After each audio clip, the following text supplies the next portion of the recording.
Okay, so this session is called Writing for Impact, and it kind of mashes together sessions that I used to run separately on Writing for Impact and Case for Support, but they're so intertwined that we're going to be looking at both of those things today.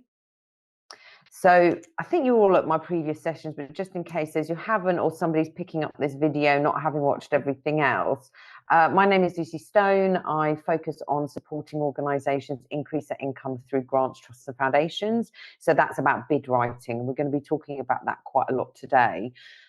I also do help organisations who are very heavily reliant on trusts and foundations develop new income streams. And we looked at that in the first session around kind of fundraising 101, like what are the different options?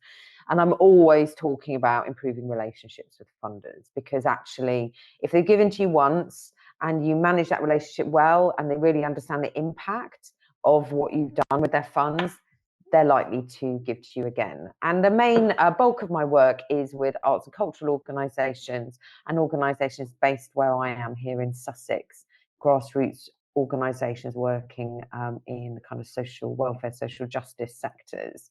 Some of the lovely organisations I've worked with, some of these you'll know, some of these not so much. But I also come to today with the trustee hat on. I'm a trustee of Pelican Parcels, our baby bank here in Brighton and Hove. We basically give essential items to families who need them for children under 12. That includes beds and clothes and uniforms and Christmas presents and all those things. So I'm looking at this as a trustee as well, and I know many of you are volunteers working in the organisations that you come here today to represent. I always start these sessions with the kind of how are you check-in? How's your mental health? Are you getting the support you need? I just think we all need reminding of this quite a lot at the moment. Personally, for me, when my mental health is not great, my time management goes out the window. And as trust fundraisers, you know, we write a lot of bids and we get a lot of no's. You know, if you're doing fundraising, events fundraising, that kind of thing, you don't see the no's quite in the same way. But when you write to a funder, and you put, you know, your heart and soul into that bid and then they say no, it can feel quite personal. So really want you to think about your mental health and around those no's and how you can build resilience, because the more funders you go to ask for help, the more no's you're going to get, because, you know, of the ratios of these things. And you can't do your best work for your organisation if you're not okay. You can't write well if you're frazzled. You can't think clearly and creatively. So with this session in particular, you know, you really need to have that kind of creative mind while you're writing your letters and applications to funders. Of course, you know, always been a really important question, but we are, you know, off the back of COVID-19 and in a cost of living crisis, you know, the world is very different. And so I use this stress bucket for Mental Health UK to kind of think about that, and, you know, all of that stuff pouring into my bucket. And in this analogy, the holes in your bucket are a positive thing, because that's what relieves that kind of build up of pressure.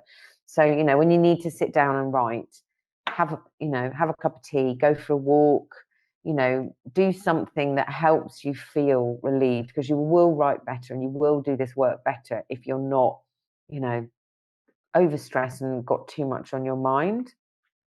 So what do I mean by writing for impact? Well, you know, this session could have been called Be Less Boring. It could have been called Get to the Point, Focus on Key Information. For me, it's Stop Waffling. As you can see from my webinars, I waffle a lot. But really, for me, writing for impact and writing to funders is about saying, let's start a relationship. It's about starting a relationship with another person. It's about making a human connection. And it can feel like with Trust and Foundation fundraising that you're not talking to another individual, that you're talking to an institution. But really, you are talking to an individual, because they're going to be reading your bid and they're going to making recommendations about what does and doesn't get funded. So really, this is about making that human connection. This session and the slides have 5 parts. I'm going to start by talking about behavioural economics, which might seem odd, but bear with me on that. I'm going to run through the case for support and kind of the main sections you might expect to have within your case for support, what the general tips I have around writing are, before we kind of go to look at the 3 main ways that funders ask for applications: free form applications and then letters. And then at the end, I've got a load of useful resources for you to have a look at and kind of learn a bit more as and when you're ready. So behavioral economics, what is that? People are talking about it a lot within fundraising at the moment. So this is like a whistle-stop tour. So traditional economics assumes that we're all like really rational beings, always acting in our best interests. Whereas behavioral economics says essentially we use shortcuts. They call it heuristics, intuition, gut feeling all the time to make decisions. It helps us make decisions really quickly, so it saves times, but it's about that kind of fight, flight, fight, fear, friend, like immediate reaction. It's about avoiding risk. It saves time, it saves energy in our brain because we're not spending loads of time analyzing things, but it's not necessarily always a rational decision. And within behavioral economics, they talk about two things, system one, system two. I've got a whole load of links to more resources at the end if you want to look at this more. People have won Nobel Prizes for this behavioral economics stuff. And it comes from, those three different places that I was just talking, on the slide before. Neuroscience, I don't know if I can go back actually. Neuroscience, evolutionary psychology, and economics. So you have a set of neuroscientists in evolutionary psychology winning Nobel Prizes for economics because they're looking at these things from a different angle and in a different way. So what they talk about is system one, system two. So they talk about how system one is fast, unconscious, automatic, like everyday decisions. That's how we make decisions in kind of emotional, intuitive ways. Like that is how we think. But we think in this system two way, slow, conscious, like effortful, that we're always making, complex decisions. It is really reliable in system two because you've done that kind of real analytical stuff. But the reality is we make something like, I think they say 90%, 95% of our decisions in system one. When you get a bit muddled between this system one, system two thinking, you've got Spock and Kirk here. These are obviously the Spock and Kirk of my generation, not the Spock and Kirk of all generations. But how we think is much more like Kirk. How we like to think we think is more like Spock. But the reality is the people reading your applications will be spending a lot of time in system one, a lot of time making fast, unconscious decisions about who to fund. Yes, some analysis and some deep thinking will happen, but you need to think about how you're really connecting with them clearly and quickly. And that final thing just on that list on the left, the emotional aspect of it is absolutely key. And we're going to be talking about that a bit more. So one of the things they talk about within behavioral economics is priming and anchoring. There's an example here, GREE, same letters, but with an image of money. Native English speakers or those who've learned English will think greed. Second picture, you're going to think green. So the GRE is the same, but because of the image, it anchors us to a certain idea. This is essentially what Derren Brown uses in his his magic, a huge amount of priming and anchoring. And when he reveals how he did it, he will tell you, well, I got this person to walk down there and then they saw a lion and then they saw, a red bus. So they assumed that the pub was called the Red Lion or whatever it is, for example. So, he's showing you how priming and anchoring can be used to elicit a certain response. So they'll talk about this term priming and anchoring quite a lot. There's a lot within behavioral economics about nudge and what's called nudge theory. There's a whole, think tank around nudge theory and how you might nudge people towards making the decision that you want them to make. In this case, you're nudging people towards agreeing to fund you. Here's an example from a dentist surgery. This is nudging people towards drinking water and not fridge. I never know how to say that. Let's say the Lucozade because I know how to say that. When you look at the numbers, you're like, oh, okay, that's a lot of sugar, 43 grams. But when you actually see it in a bag and you see that bag of sugar next to that bottle of Lucozade, hopefully they're hoping that will nudge you further down the line, that you might think, okay, after seeing this, I'll stop letting my son drink Ribena and was much more in the fruit shoots. It definitely nudged me towards thinking about those low sugar drinks. Seeing that bag being, not dissimilar to a can of Coke really made me think about it. So in this, they're trying to nudge you towards making a decision that is obviously good for you. There's some really interesting stuff around this and around kind of evolutionary stuff about how we interact with faces. So when we see a face in an advert, first of all, we look at the face. Second of all, we look at where that face is looking. We look at where the eyes are looking. So in the shampoo advert, you know, the heat mapping, the red shows you where we look at the most. So in that one, where she's looking at us, we kind of look at the words and we kind of look at her face. But when she's looking at the product, we're looking at her eyes, we're looking where she's looking, and then we're looking up to the text to say, well, what is that? So you get much more focus on the faces. And in this nappy advert, you know, the difference between having the baby look at you, like absolutely you are looking at the baby's face. But when the baby's face is looking at the text or looking at the action of what they want you to do, you look at that much more intently. So, you know, you'll start to really notice now, I've kind of opened Pandora's box a bit, what marketeers are doing around using faces. But also we just see faces in everyday objects. You know, you might see, you know, the front of your washing machine, or, you know, a sign in the road or something. But, or, you know, like you see it all the time in like wood. You see things that look like two eyes and a nose. So things that look like faces, not just faces, we are just drawn to. So here's an example from UNICEF. This is no longer on their website. I screenshotted it. They've invested a huge amount in behavioral economics, and like their head of development wrote one of the books I've got listed later. They were quite early adopters of really exploring how they might use some of this stuff within their marketing. So here's a photo, you know, where is that child looking? The child is looking at the donation box. Within the donation box, there's a really interesting thing I'm going to talk about priming and anchoring in a minute. The number ladder goes 27, 14, 5. Now, we normally see these ladders where people are asking for donations 5, 14, 27. We see them the other way around. But nudge theory talks about priming to larger numbers. And there's some really quite scary stuff in some ways about how that might affect people. But if there's a larger number first, the average donation goes up because we're primed to that larger number first. So when you're writing to a funder asking for support, instead of saying 500, 1,000, you know, £500 could do this, £1,000 could do this, £2,000 could do this, just swap your ladder the other way. You know, the big charities have done huge amounts of like A/B testing around these, and the donations go up when the higher number is listed first.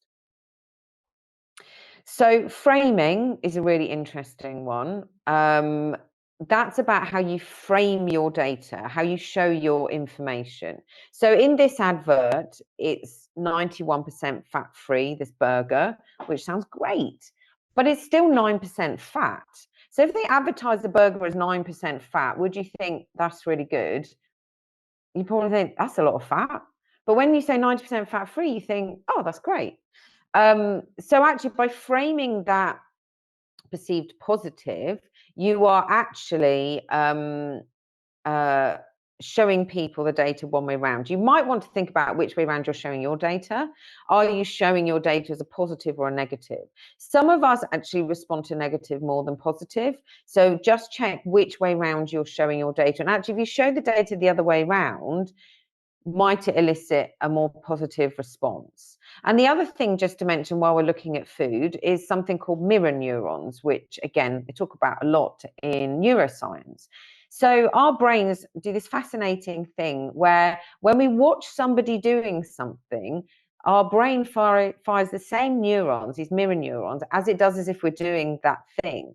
So I always think about the you know, at Christmas, M&S like always has that advert where they like cut into the chocolate cake and the stuff starts, the chocolate starts oozing out, and they pour the cream on or whatever. My mouth is watering just thinking about it. And my mouth is watering just thinking about it because it's firing those mirror neurons. So that's why marketing works, because as soon as we see somebody eating a chocolate cake, our brain fires the same neurons as if we're eating a chocolate cake. So we want to eat a chocolate cake, right? So actually helping people's kind of mirror neurons, and that's their kind of empathy and their emotions, will really help with your fundraising, because you're bringing somebody into the situation and really helping them to understand it. So with that kind of framing, perceived positive and negative, this is an example from one of the books I refer to later on. And this shows, they did this experiment where they talked to a set of people and they said, look, this doctor's saying, with 80% chance of survival with this treatment, or would you prefer this doctor who's saying, with this treatment, you have a 20% chance that you'll die? It's the same facts, it's the same data. But in this experiment, when they asked people what they would prefer, the large majority of people said the first doctor. They want to go with the doctor who has that perceived chance of survival, and not the one who's saying, actually, perhaps the treatment won't succeed. But it's the same data. It's 80-20. It's the same data, but we respond more to the first, the majority of us, than the second. So within fundraising, my reference point has fallen. Sorry, I need to add the reference in for this slide. This comes from Management Centre. So within this one, the Management Centre, they use this kind of positive, the positive, negative, present, future framing of your story. So we, in the large majority of us, respond to a present positive. So most of us respond to an opportunity. Some of us respond to these other ones. I'm going to just give you an example to explain this, but just to think about which one of these people is you. If you're not present positive person, you're more of a future negative person, how are you writing? Because the majority of us do respond to positive present. So for example, there's an earthquake happens in, I don't know, another country, and you hear these different messages coming out of different funders trying to help those people. So you might have one saying a present positive saying, if you send your money now, we will be able to help people affected today by this earthquake. A future positive would be, if you send your support now, we'll be able to rebuild the community once the rubble has cleared. That's a future positive. We'll be able to rebuild the schools. We'll be able to put that hospital back up again. That's a future positive vision. Present negative would be like, if you don't send money now, there's a cholera outbreak. If you don't send money now, people are going to die. That is a present negative. So that's happening right now. And a future negative might be, if you don't send money now, this bad thing's going to happen. We won't be able to help people when this, the next phase of things, or after the cholera outbreak, we know this awful thing's going to happen. That would be a future negative. So as I say, most of us sit in that kind of present positive, like send money now, it's, you can help, that's really fantastic. But if you naturally sit in one of those others, just have a think about that. But also, because the person you're writing to could sit in any of these, just think about how you're explaining the story in a different way. If you're naturally quite a positive person, just make sure you are showing people what the risk is, what the crisis is within your work, and just have a look through your case of support in your writing to see whether you are talking in all these different ways. Some of us are just naturally more one way than another, but the person reading it may not see the world quite in the same way as you. So why am I talking about this with your writing? Why does behavioral economics matter? Well, first of all, is it quick and easy to understand? Is it in system 1?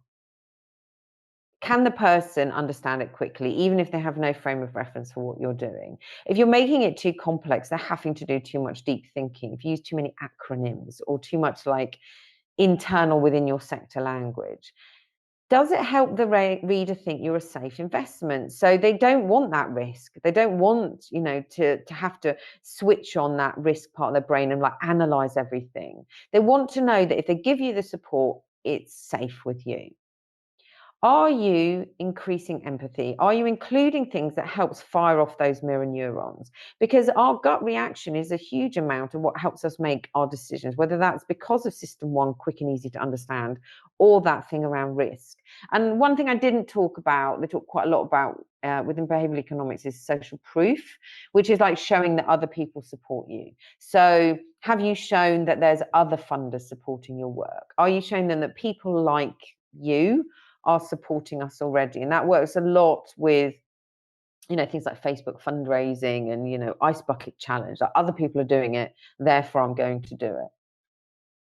Are you using signs and signifiers that they'll understand? Are you priming them towards things that they will get, whether that's with the data or with photos, or whatever? Like, are there other ways you can explain what you're doing that aren't just about writing text? Can you include images, that kind of thing? You're making the most of your data. Remember that, like 91% fat-free, 9% fat. Have you shown your data kind of the right way around so that they really understand it? And is the decision easy? You know, I talked about kind of quick decision making, heuristic thing. Like, have you actually shown them that it's really easy to make a donation? You're going to make this work really, making this work for you happen is really easy. And have you ensured that movement to action? Like, is there actually an ask in what you're doing? Are you nudging them towards saying, you know, you need £3,000? Have they understood how to make that donation? You know, this is straying a little bit away from bid writing, but if you're putting things on your website, if you're saying, you know, donate now, is the donate button really clear on your website? And are you sure that they understand that? You know, maybe in your newsletter you're sending to people, is there a call to action? And are you nudging them? Is it really clear? You're going to donate, here's the button. So now I'm going to talk about the case of support. I have a case of support canvas, which I'm going to run you through, but I'm just going to explain quickly what a case of support is. So it's a real internal language thing within fundraising. So it's an internal document. It's not exactly what you send. You don't send your case for support to funders as such, but it's how you essentially draft your message for support for your supporters about why you should be supported. So it can work for your comms, your marketing, as well as for your fundraising. And as I said, it's an internal document. It tells people what you'll do with their money, whether they're making a donation, whether they're sending you a grant, whatever it is. It's really clear narrative about what you do and what the impact of that will be. You can do it for a campaign, an individual strand of work, or the whole organization. I tend to start with the whole organization first. It really kind of lays out that vision, and then perhaps look at the individual projects, as it might be, you know, that you need more detailed data on certain things for certain projects that you do. But essentially, it's a storytelling tool. It's about telling your story to the people who might want to support you to do that work. So this is my case of support canvas. I will be sending that as a PDF, so you'll be able to have it. The idea is that you can kind of print it off and work through each of these, you know, either on a large, you know, piece of paper, or you can stick Post-it notes up on the wall. But I'm going to just run through each of these now. Obviously, that's probably quite small on your screen, but you will get a copy of this. So the case of support has your problem, your solution, why you the people to do this work, like what's your reputation, etc. It will have some budget information in there, what you actually need the funding for and how much you've already raised. But really essentially is your evaluation and impact. And we talked about measuring your impact and evaluation in a session already. So I'll just touch on that again, but not in great detail. So with the problem, you're thinking about what is the problem you're set up to address. Oh, just to note, these key questions in the corner there. I want you to make sure you're thinking about who, what, when, where, how, and why in kind of each of these. I don't miss that key thing, because sometimes we get very focused on certain parts of what we're doing without explaining kind of some of the rest of it, like who we're working with, why we're doing that work, etc. So I always have kind of who, what, when, where, how, why in my head. Have I essentially given them that overview within what I'm saying within each of these sections? So within problem, what is the problem you're set out to address? What is the problem and need? So really explain it to them. Not everybody knows why something is a problem. Who benefits from the work? Who are the people who have that problem? It's really important that you kind of say that part of the problem is that it's happening now. It is, sometimes it is a future vision thing, but what is that timeline? When is that help needed? Where is it happening? Are you addressing a local need? Is it regional? Is it national? Like, be really clear about that, because they want to really understand your specific program of work. And I talked about data points before, that 91%, that 90%. You need to be evidencing your statements here. So you can't just say homelessness is a massive problem in Brighton, for example. You need some kind of data to say, Brighton has higher rates of homelessness than the rest of the southeast, or it's an increasing problem. The number's gone from this to this. So you want some data in there. So it's not just anecdotal. You're really showing them that you understand the problem. And it doesn't have to be your data, that evidencing. It could be data from government, local government, national government. It could be from your local community foundation. It could be information that other charities have gathered that data together. So you don't have to evidence everything from what you're doing. You can go and say, well, I'm doing a project supporting, I don't know, disabled people. So you go and have a look at scope. And they have loads of brilliant data that you can use. Well, actually, it's very depressing data, but it's very useful data that you can use. And they may not know why it's a problem. You may need to explain that. Obviously, with some of the things you do, it's really obvious why that's a problem. But actually explaining it to them why that's a problem is really important. Sometimes you can kind of explain why it's a problem in quite an emotional way. So, where I'm doing my work with my baby bank, I might, for example, say, imagine your child sleeping on the floor for 3 years. Okay.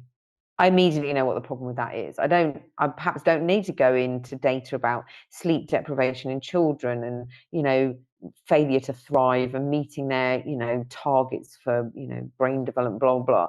I just bring them immediately into the problem. So sometimes the problem is just about that kind of emotional human connection. Sometimes you need to give a bit more of an explanation.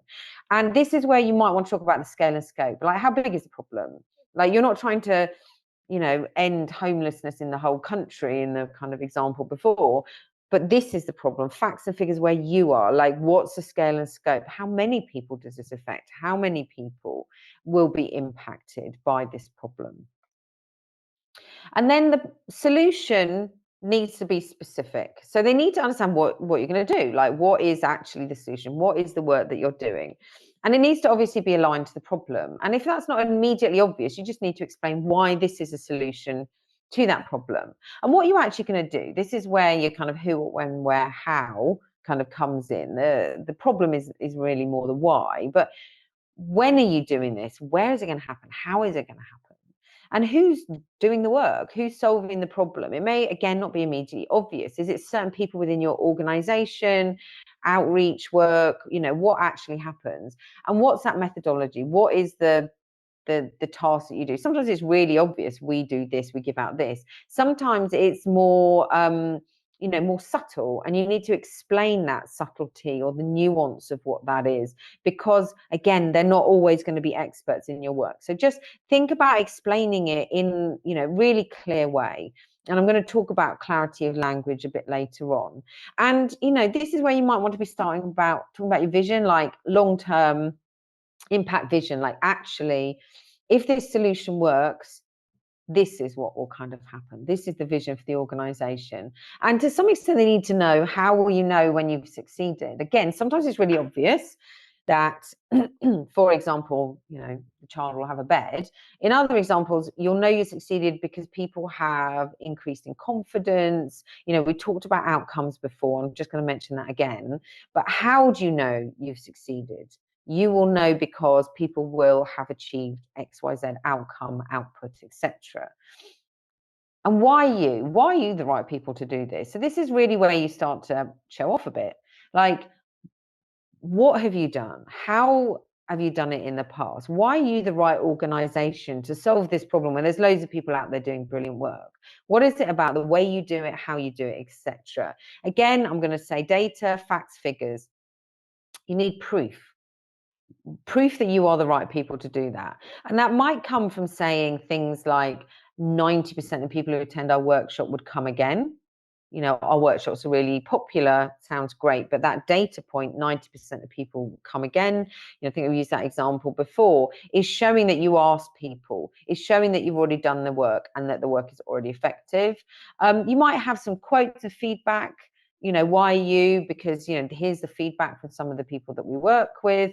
It might be you've got a quote from another funder about how brilliant you are. You maybe got a quote from, I don't know, local councillor, MP, whoever that might be. Somebody who, you know, is really involved in the work, maybe a national organisation doing the work, who says, you know, they're really essential. And this is where you just talk through your achievements and track records. So it might be how many people you've worked with, how much you've already raised to do the work, like what's your data around your achievements and track record. And when you're thinking about data here, remember back to thinking about how you're framing that data. Which way round is the best way of showing that data? Obviously, we went into some of this in quite detail in the measuring your impact session about outcomes, but just a quick reminder, you know, within your case for support drafting, you'll be wanting to be thinking about those outcomes. So what is the change you're aiming for? You know, as we talked about before, sometimes it can be an increase, sometimes it's a decrease, improvement in whatever it is, confidence, you know, might be, you know, a specific education outcome, that kind of thing. As I've said before, keep them simple. And you might be talking about your short, medium, or long-term outcomes. You know, there we go. We went through this before. The outcomes are a piece of cake. But just to remind you, inputs, what you need to make the cake, activities, baking the cake, output, 10 pieces of cake, outcome, people are very happy because they've eaten cake. So within your case of support, you're going to want to be really clear about how these things play out. And then obviously back to that measuring your impact, how you're measuring those outcomes. So within your evaluation, you know, you're talking about measuring outcomes and outputs. You're talking about how you measure them. We talked about outcome indicators before. What you're going to measure, outcome indicators, how you're going to measure it, sources of evidence. Again, this was all in that other session. We talked about getting evidence from lots of different people. So the participants, you know, might be their parents, might be other people they work with, might be your staff. You know, we need to be thinking about quantitative, those numbers, those output data. 70% of people did this outcome, and the qualitative quotes, case studies. Again, we've gone through this all before. And how are you measuring that against your vision? So how is this showing that you're working towards this big vision of the work that you want to do? Budget. I really believe that budgets are an underutilized part of the storytelling within your applications. First of all, make sure it balances. Like budget doesn't balance was like number one pet peeve. I did a kind of conversation with a load of funders during COVID, actually, just talking about what are your kind of pet peeves with funding applications that come into you. Every single one of them said budget doesn't balance. Every single one of them had that in that top three, because it means they can't understand the project. They don't know what the mistake is. They don't want to underfund something that needs more money or overfund something that doesn't need as much. But also it just starts them going, well, if they can't make the budget balance, is this really risky? Because they don't actually know their numbers. Be really clear about what are core costs and what are project costs. You know, some funders are happy to contribute towards core, some will only fund core, some will only fund projects, and just make sure that's super clear. You know, sometimes that does get a bit muddled in people's minds, but within your budget you can kind of outline those, and make sure everything that you mention in the application is in the budget with the same language. Sometimes I review bids where in the application they talk about workshops, but the budget talks about sessions, and I'm like, is a session a workshop, or is it not, or is it something else? So, or they talk about doing some outreach in the project, but I can't see in the budget where that's happening. Is it that member of staff? Is that person doing the outreach? What about, I don't know, bus fares, train, you know, to get them? Do they need a phone to do the outreach? So making sure that everything that's in the budget, and the other way around as well. Sometimes you see something in the budget and you're like, they didn't mention that in the narrative. Like making sure those two things align, again, is part of your storytelling. And sometimes within an application, They don't tell you how to lay out the budget. They just say, attach a budget. I love those ones because there's no word limit. There's no character count. You can tell them a huge amount of information within an Excel document. Don't just put workshops, £1,500, bus fares, £300. Workshops, you could write, for example, instead, you could write 5, big experience workshops with internationally acclaimed artists delivering work that has also happened in other countries at however much a day. Sorry, it wasn't a very good example. What I'm saying is, don't just say it's 3 times 750 or whatever it is. Say more than that. If you've got space, use it to help tell the story. Sometimes we have applications where the word limit is really tight, but the budget has no word limit. So what else could you be adding in to really explain how you're going to recruit the artist in that example? World acclaimed, who are they, etc. So your budget really can be part of your storytelling. And quite often a funder will ask a question about future funding, like how are you going to make sure this is sustainable?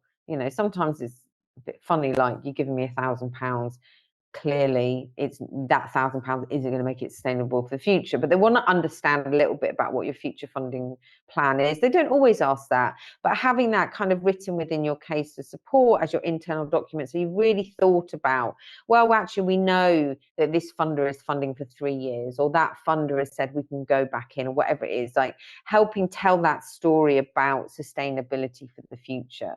Who else is funding you? How long for? How is that being sustained?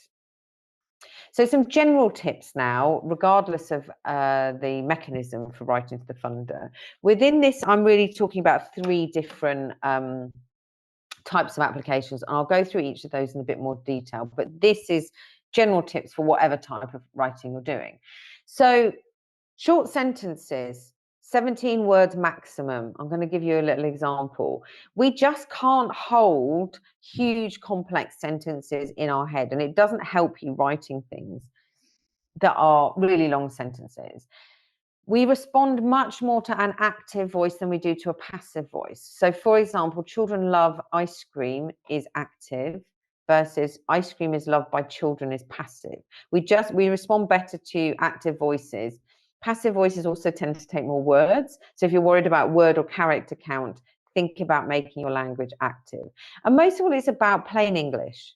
Like, just be clear, avoid jargon. It really needs to be understandable by whoever's reading it. And increasingly funders have panels of people, so if you're a young person project, there are an increasing number of funders who have young people reading applications and helping the funder make decisions about who to fund. Is your application understandable by all, or is it too complex? You just want to make it clear so the person just gets it straight away, and they're not having to do too much deep thinking in order to understand what you're talking about. And it really needs to be that donor, the person you're asking for support, and the people that you work with as the heroes. None of us gives money to an organization because of an institution. Well, very few of us do. Most of us give our £10, donation, or £5 a month, or whatever it is, because what we're seeing is a group of people doing something amazing. So don't keep talking about, somebody I know talks about in their training, like, don't we all over your application. It's not we this, we that, we the other. It's you. Because of your support, this can happen. Because you are going to help us, this amazing work will happen. And you might say we're doing this together, but just be careful if you're talking about we as an organization all the time. They actually don't care about you as an institution, you as an organization. They care about the work that happens. I've said already about using data, like back up your stories, back up your information with data. There's a bit of a joke with somebody I work with, because I'll always say, is there a data point for that? Is there a data point for that? Where you make a claim, have you got a data point, or has somebody else got one that you can use? And it's, as I've said a number of times about storytelling, write with the heart, connect with those mirror neurons, connect with the heart, connect with the person who's reading it. Spelling might seem like a really obvious one, spell checking, but just make sure you get somebody else to have a look at it, and including the funder names. Like sometimes, you know, like a friend of mine had on their CV for quite a long time, they had excellent communication kills, because obviously kills is a word, so spell check doesn't pick it up. So just make sure somebody else reads it, because then they'll see that. And with funder names, absolutely make sure you have spelt their name correct. There are some funders where if you spell their name incorrectly, or you put a space in, or you add an S on, or whatever it is, or that you don't put the in, it will immediately go in the bin. There are some funders who actually say that. So make sure you're checking those things. Or if you're not confident, just get somebody else to have a check over. And actually having somebody else read it will help anyway. I'm going to be talking about layout quite a bit in some examples later, but you know, just some general tips, like think about how you lay out your answer.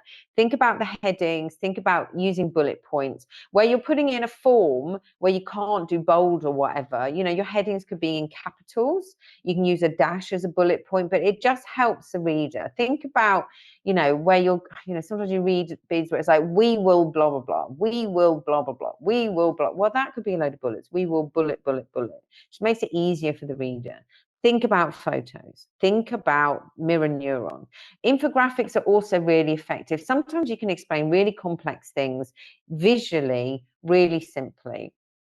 You know, mention about bold and italic. Sometimes you use that, sometimes you can't. I'm going to say data again. You know, like, do you want to put in bold? 90% of people will come again. Like really having that evidence within your layout of what you're doing, with that attention drawn to. So when you're thinking about your layout, you're thinking, what do I want to draw their attention to? And I do have some examples on that. A bit more general tips. You know, I'm talking about case of support as a central internal document. So, you know, what I might do is have that central document, and then I might pick bits from that to copy and paste into funding applications.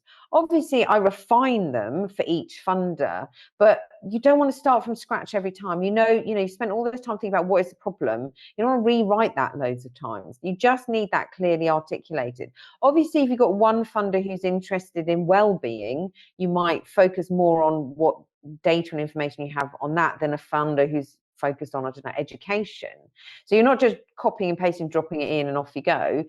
But that central document means you don't need to write it again and again. And when you do, you know, your annual report and you have new data, you're just updating it at one central place.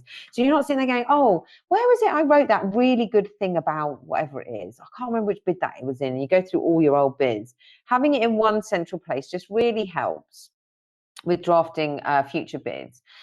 Ask funders for feedback, like whether you get the money or not. If they say no, ask for feedback. If they say yes, ask for feedback. I think a lot of people don't ask for feedback when they get a yes. But the yes might also help you say, well, you know, like, oh, thank you so much for funding dinner. What was it about the project that you particularly liked? What were you particularly interested in? And they might say, oh, we really thought this was impactful. You know, really interested in that. But we didn't understand this bit of it, but you know, we kind of come back and ask you about that. So when they give you feedback, even when they fund you, they might tell you about things you can improve. This was a trick I was taught by somebody who works in like direct marketing. So that's when direct mail, when you know, send letters. Cover the first 2 paragraphs and see whether you actually need them. For some reason, we kind of lay out these 2 paragraphs. I'll give you a bit of an example in a minute, which actually don't matter. They're kind of general background information that don't need to be at the top. For some reason, we kind of write this blurb and then we kind of get to the point. So just cover it, you know, cover up some paragraphs and see whether you need them in there. Read it backwards. What we tend to do is you know, you might have a really long bid. It might be, you know, 20 pages long. You start at the top, you're super focused. You're really reading it. You're like, yeah, I know this. I've got this. Yeah, read the question, read the answer. Da, da, da, da. Oh yeah, this is fine, the bid's fine, I've edited, I've checked, you know, you get about halfway through, your phone pings, you want a cup of tea, you get distracted. And by the time you get to the end of it, those questions are not as robust as the first one. So read it backwards. Some of the edits, some of the times you're doing it, start at the bottom and work your way back up. Don't always start, or sometimes start in the middle, like don't always start on the same question, because otherwise you'll have one exquisitely written question and a whole load at the bottom that maybe aren't quite as strong. And with the, you know, stuff around behavioral economics, I'm just encouraging you to think about the reader. Think about the person, the brain, the human who is going to be reading your application, and be kind to them. Just make it really, really clear. Don't make it so hard that they can't understand or they have to be an expert in what you're doing. Just be kind. And whatever the format is, and we're going to go through those, make sure you're covering the main parts of case of support. Some funders who have questions will say, well, they'll say, what is the need? How do you know it's a problem? How do you know your work is needed? Others, will ask kind of more different types of questions, but they're essentially always going to say, what's the need? What are you doing? Why are you doing it? They will all essentially cover those bits. They might just ask them in different ways. I mentioned before that I had a chat with some funders about their pet peeves. Just to run through those. So some of them talked about kind of copy and paste, not answering the question. So yes, keep a centralized document. Yes, pick that up and put it in, but don't just copy and paste and leave it. Like, really make sure you've answered the question. And when you go through and edit, make sure you reread the question. And if it's got multiple parts, make sure you've answered all parts of the question, that you don't just answer the first one. So when you're editing, make sure you're rereading that question. Sometimes it's easy, we skim over the question because like, oh, we know what the question is, but make sure you really read that. Budget doesn't balance, as I said, like all of them said. Missing information or attachments, like in the guidance or whatever they've said, please include blah, blah, blah, and you haven't done that. They either will just reject it, or then there has to be backwards and forwards, and that kind of help, they kind of lose confidence a bit. They hate statements like completely unique. And they all talked about that in different ways. I mean, first of all, unique is unique. You don't need it completely. That bothers them to some. But actually, if you are unique, show them. You could say, we are the only, which is fine if you are. But don't say we're the only if there's someone else doing it up the road. And show that uniqueness and show that, statement about who you are and what you do through data. Anecdotes, not data. I've talked about that quite a lot. Have you got a data point for that? Some of them talked about concerns that people don't read the guidance. Like, if you don't read the guidance and you're not sure, whether they're the funder for you, you can pick up the phone, but they're really concerned about people spending loads of time writing bids, not having read the guidance, and not actually being eligible. Huge numbers of bids get rejected because they're not actually eligible. So I really want to encourage you. The guidance isn't just there, for the sake of it. It's there so that you don't waste your time and so that you don't send them a bid that they can't fund. So do read the guidance. And if you don't know what they're saying or you don't understand it, send them an email, pick up the phone. They would much rather that you spent 5 minutes on the phone or they spent 5 minutes replying to your email than you spent hours writing a bid that was never going to be eligible. And some of them also talked about this kind of all concept, no practical information. So, when I was saying who, what, when, how, why, like not covering some of the basics, like it sounds like the most incredible thing, but they're not actually sure how many workshops you're going to do, how many people you're going to work with. Like the vision is amazing, but what is their money actually going to support? What impact is that going to have? So I'm going to give some examples. It's not a confession session. We've all written like this at some point. Well, probably we have. I certainly have. What I'm asking you to do is really be kind of critical. Like, how would you respond if you received this information? And again, thinking about the reader and being kind to them. So I'll take a big breath. Long sentences that have no punctuation are very hard to follow. And sometimes you start talking about one thing and end up talking about something else, which you understand as a person who wrote the sentence, but the person reading it can't tell where one idea ends and the other idea starts, which also means that key thoughts or points are lost. I can read that sentence because I wrote it, and I've read it many, many times because I've done this training and I know I can do it in a breath. But if you try to read that sentence with no punctuation whatsoever, no full stops, you would find that very, very hard. It is grammatically correct. I've checked it in a grammar checker thing, which I'm one of the resources I'm going to point you towards. But it just makes it really, really hard for the reader. This is actually, as I said, grammatically correct. It's like PhD level writing and understanding, but that is not where we're trying to aim our bids. We're trying to aim our bids so that everybody can understand them. Short sentences are powerful. Good punctuation is your friend and helps you make important points. We always go up when we see an exclamation mark. Bullet points are helpful because you highlight your main points, because you ensure your ideas are clear, and because you make sure you don't go off on tangents. Sometimes when we write these big sentences, we get really distracted. And we'll write, and I see so many where it's like there's one idea and then there's an and then another idea. And I have no idea why those two ideas are linked. And the and doesn't help me understand why they're linked. They're either two separate sentences or two separate paragraphs, but what is happening there? So just really think about short, clear sentences. Don't over explain things. You're being kind to the reader. If something is complex, you should still be able to describe it in simple terms. So here's another example of something I want to show you. So we believe that all children have the right to art and culture, as in the United Nations Convention on the Rights of the Child states in section 31. State parties recognise the rights of the child to education with a view to, I'm not even going to read the rest of that, blah, blah, blah, blah, blah, opportunities for cultural, artistic, recreation, and leisure activity.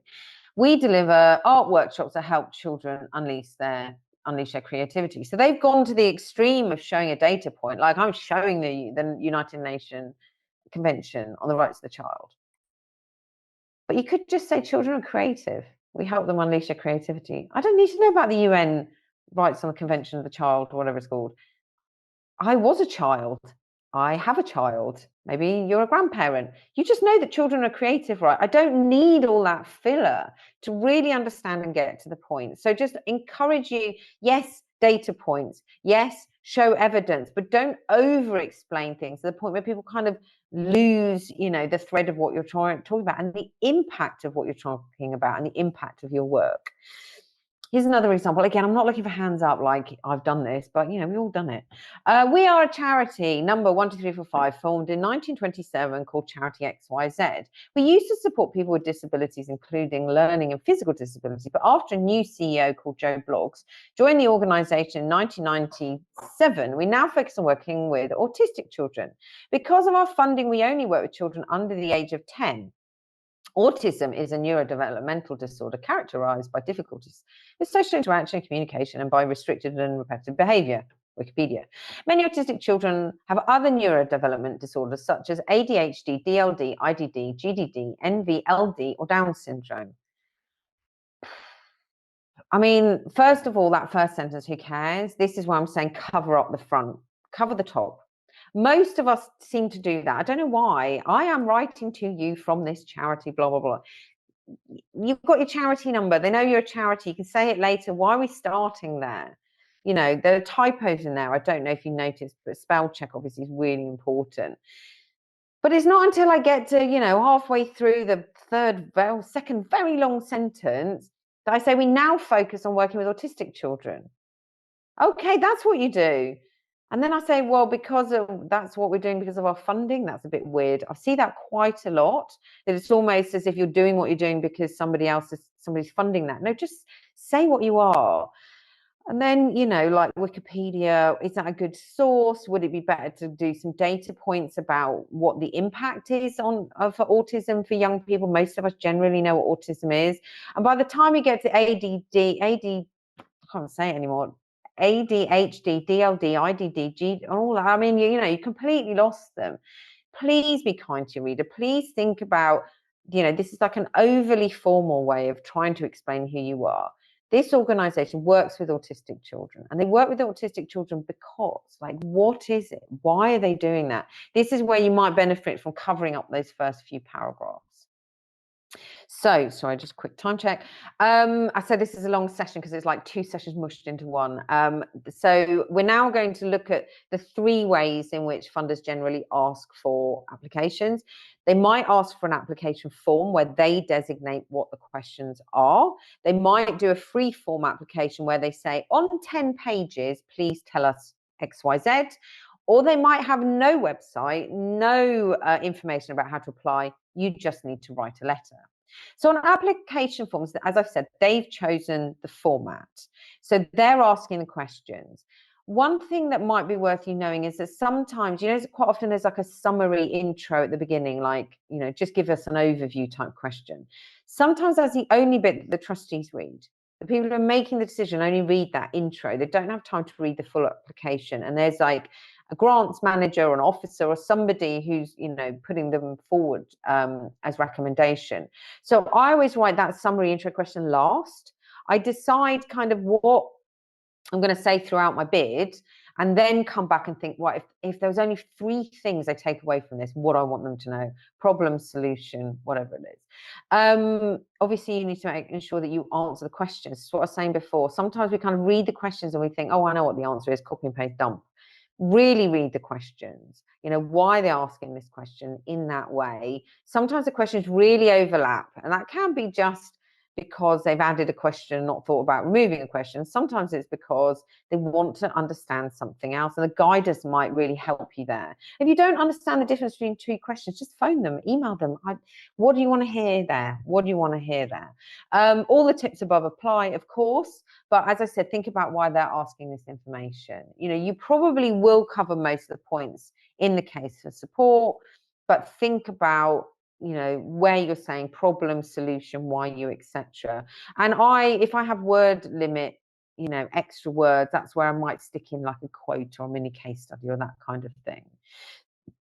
So within a standard form for funder, you probably are dealing with word or character counts. A lot of funders will have that limit. Here's a few tips for dealing with those. Ampersand instead of an and might help you with a character count of 1 instead of 3. That might be essential if you're just slightly over. I always do a quick check of the that and which, because we use them quite a lot when we speak and when we write, but when we've got a word limit, not all the that and whiches are needed. So I do kind of Control F that, for example. Sometimes the that actually could just be a full stop. So you explain something that then leads you on to talk about something else, but actually that could just be a full stop and 2 really clear sentences. So quite often where I've put in a that or a which is actually where I could be just putting a full stop and then explaining the other thing. I mentioned before active voice, less words, more impactful. Bullets will really help with word count, because you're not concerned, we will blah, etc. And short sentences really help with word count, because you're not like over explaining things in the case that blah, blah, blah, blah. Just say the thing. Just take out all that filler. Just say the thing. Short sentences help with word count and help with impact. So in a free form application, this is where a funder says, send us 2 pages, send us 10 pages. Gulf of Western's a good example of that. They have a format, like what they want to understand, but you can essentially decide the balance of things within that. Gulf of Western, say, give you a structure. Sometimes they do, sometimes they don't. Sometimes they just say, tell us about your project. And, you probably want to make sure that you're covering the case for support. Oh, sorry, I've written below there, should be above. And let's think about the fact they've got hundreds of these, maybe thousands, probably hundreds. So let's just think about the layout. So we've all done this, not confession, don't put your hands up. What's the issue here? Well, the font size is really small. Some funders will specifically say 11. Some will give you a size, but this is really small. The margins are pushed right to the edge. They might be printing these off for trustees. And if your margins are pushed too hard to the edge, they might lose some of the text. But also, just like, what trick are you trying to pull here? Like, oh, it's so much. That full justify, in the box. Yes, it looks nice, but it's really hard to keep your eye on where you are on big paragraphs if the text is all lined up. If the text is aligned to the left, it's much easier for the person to follow it. Like when you're tired and you read the same line again and again and again in the book, you're just trying to help them avoid that. It has 0 personality. This isn't an exciting, dynamic organization doing impactful work. This is an essay, right? Possibly too much information if you need to have that much on there. I mean, again, I'm not saying I'm asking you how doesn't you do this, but, just don't think about not doing this anymore. Think about how you would feel reading this. In this example, it's clearer, right? 12-point font, some will say 11, but, from what I understand in terms of DDO compliance, 12 is probably what you want to be looking at. The margins are normal, it's left aligned. You know, I've used bold and italics, you know, obviously it's nonsense writing, but I've used bold and italics to just draw your eyes to different things. The box highlights things. The photo, there's a smiling person. It says volunteer on their t-shirt. It says food supplies on the truck. That image immediately tells you a whole load of things. Yeah, maybe if he was looking over there, you know, looking to the right, looking at that quote, you know, might have more of that where he's looking thing, but that immediately tells you a whole load of things. The fact that they're smiling, you know, interacting with the reader, and then, you know, you've got italics of the quote. You know, this format draws their attention to the important points. Even if you just skim read this and just read the bits in bold, hopefully you would have a good sense of what you do. So when you look at these two together, thinking about that reader, if you had 100, what would you prefer to look at? What one would just make you go, oh, you know, this is too hard, this is too much, I don't understand, there's too much here, I can't read it. Just think about the reader. And if, you know, I really would encourage you to just strip back what you're saying if you feel like you need to fit that much in, and just go to the key points. So the final thing I'm going to talk about, letter. Obviously, that kind of layout stuff counts when you're talking about letters. But there's this thing called the reading curve, which absolutely fascinating when I found out about it. So when we read a letter, we don't start at the top and go all the way down. When they know this from like eye tracking technology, I've got some more examples and links to where this comes from later on. But we start with the thing about who's writing to me. So we start with looking at the logo of the person. Do I know them already? Have I heard of them? Then we look at the address. Are they writing to me? Is this to somebody else in my organization? You know, have they called you Mrs. when you're a Miss or whatever? Like, that might put me off if they spelled my name right. You know, the salutation as well, like that's written to me. Then we go down to the signature. Who's writing to me? Have they signed it? Is it someone I know? You know, you probably want the most senior person in your organization to be writing the letter. You don't want it to say, you know, often people are put off by a fundraiser, for example, but who is writing to me? Do I know them? Then we read the PS, although weirdly this example doesn't have a PS on it. Is there a special message to me? PS. And the PS can be a bit more friendly, a bit more lighthearted, like it feels more personal. So it might be, you know, PS, you know, we'd love to see you at an event coming up, or PS, let us know if you'd like us to hold back some tickets for our show or whatever. PS, you know, we're going to let you know about some more information in the next month. PS, you know, we'd love to have a chat. Do you want to have a phone call? Whatever it is. Some people handwrite the PS, but if you're doing a lot, it's fine for that to be typed. But it can be a little bit more informal. That is where you probably want your nudge and your call to action. And once they've read the PS, then they read the letter. I know. I mean, the first time I heard this, I was just like, I'm sorry, what? Because we all think system, you know, 2, we're really logical. We read through the thing. We don't. So again, this shows you the kind of the scan through, and just this is also showing you the one on the right, just where our eye lingers. So again, we start with who it's to, who it's from. It's to us. We kind of move around the right-hand side of the page. So that might be where you want a photo or your bold bits before it goes to the signature, reading along the PS and back up again. So PS is absolutely essential. So some useful resources. I'm going to go through this super quick. There's a whole load of stuff here on behavioral economics. There's some links here to resources online. I mentioned before about UNICEF, that's Omar, and Bernard Ross have written this book together. This is really about using behavioral economics for good. There is a follow-up book now, Change for Good, Change for Better, and it gives a whole load of examples of different organisations who've tried this in different ways and what we can learn from you know, other commercial sectors about the use of this, but using it in a way that we feel comfortable within the not-for-profit sector. So it feels like you're encouraging somebody, and it's not, you know, there's always concerns with this behavioural economic stuff that it can be manipulative. And once your kind of eyes are opened, you see how often you're nudged towards certain things. Decision Science has a load of case studies, research. They run events around this behavioral economic stuff. Mindspace sets out a kind of framework for cultural fundraisers, but actually super useful across other sectors.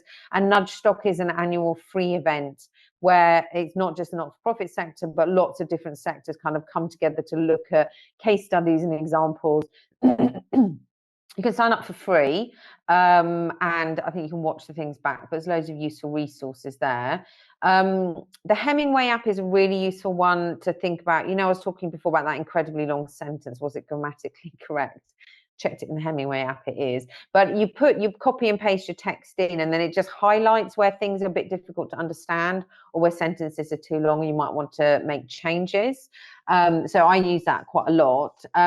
I really like this Powerful Words from Co-Schedule. It's about kind of emotional headlines. It's about writing blogs and whatever, but actually I find it quite useful because I use a lot of the same words a lot of the time, and it's just a way of encouraging me to think about using different words. You know, obviously thesaurus is useful for that as well.